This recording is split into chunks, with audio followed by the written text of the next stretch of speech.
संस्थेचा ज्या गुरुपौर्णिमा आणि आषाढीचा दरवर्षीप्रमाणे जो कार्यक्रम असतो त्या कार्यक्रमाला बालगोपाळांच्या भेटीला आपण उपस्थित आहात. उपस्थित सर्व महिला आमच्या सहकार्याच्या आहेत.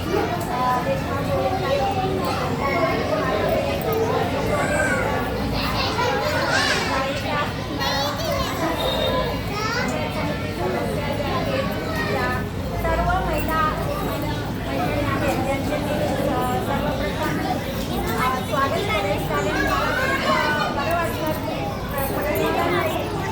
गेल्या वर्षी त्या कार्यक्रमाला आलो होतो आणि तेव्हा कार्यक्रम होता आणि आता त्याचा व्याप म्हणजे प्रयत्नाचा व्याप एवढा वाढलेला दिसतो की त्यांची मुलं पण वाढलेले आहेत आणि त्यांच्या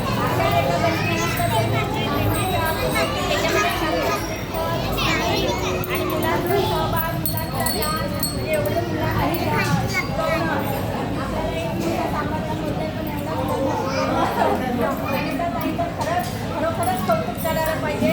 आणि विशेष बाब म्हणजे त्यांच्या शाळेला आता 4थीपर्यंत आहे.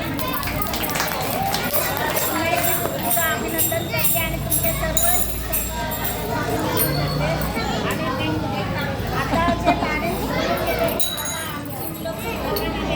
पण ह्या लहान मुलांना जे संस्कार करतात आणि संस्कृती त्यांना समजते. आता त्यांना समजतं विठ्ठल, रुक्मिणी, आषाढी एकादशी, नंतर गुरुपौर्णिमा सार्थक संस्कृतीचे जतन करणारे ते कार्यक्रम लहानपणापासून जर आपण तर त्याच्यामध्ये विचारांची पण देवाणघेवाण होते आणि विचार प्रगल्भता आपण बोलतो ती येते.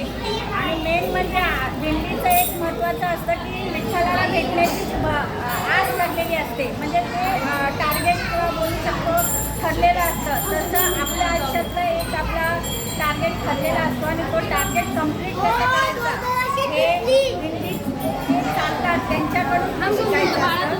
तर ती एक शिकवण आपल्याला मिळते. आणि सर्वात छान